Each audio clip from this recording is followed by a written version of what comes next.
la mag ñooñu seen pësir gis nga xoolal ku mel ni sëñ Daaru Asan Njaay sëñ Tuubaa moo wax ne la ko góor di jiitoo ci yàlla du doon muy jëf soobaree suñu borom rek lay doon sëñ Daaru Asan Njaay sëñ Daaru Asan Njaay cëram bu rëy boobu moom ci digganteeg suñu borom kenn mënu koo misaal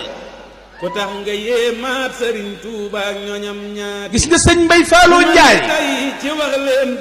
kere bi mu génnee àdduna sëñ Cheikh Fall Baye góor la sëñ Cheikh Gaynde Fatma àndal bi ñu ñëwee sëñ Cheikh Gaynde Fatma tiim sëñ Mbay Faaloo lu mu wax dane ko mënoon a faggu la waaye tey danaa ko defal loo xam ne xamu ko ba di ko faggu ko mënoon a faggu la waaye dinaa ko defal loo xam ne xamu ko woon ba di ko faggu te sëñ Daaru Asan Njaay am na mbooy àjjana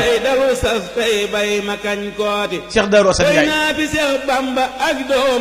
moo daan wax naan zuril habiba allazi yaqudu zairahu ila tariqi najati wal karamati sakal bakki lisi bari faddalahu ala kasir min hadhihi alwasiyat siyaare jël ki nga xam ne dalay wommat yóbbu la ca daya ba gën a kawe yóbbu la ca maqaam moo gën a màgg mooy que yàlla may taraan yi gën a rëy maqaama yi gën a màgg muy Cheikh Amadou Bamba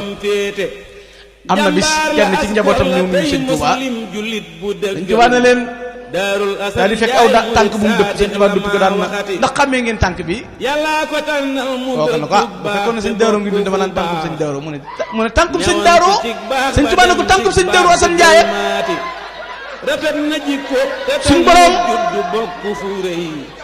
feeñul ci askan wu ñuy musloo ka xeebaate njaree di maamam satub maam Demba Njaay njare la dañ xam ci ak baax ak kiimaan yu jombaate maamam ya diine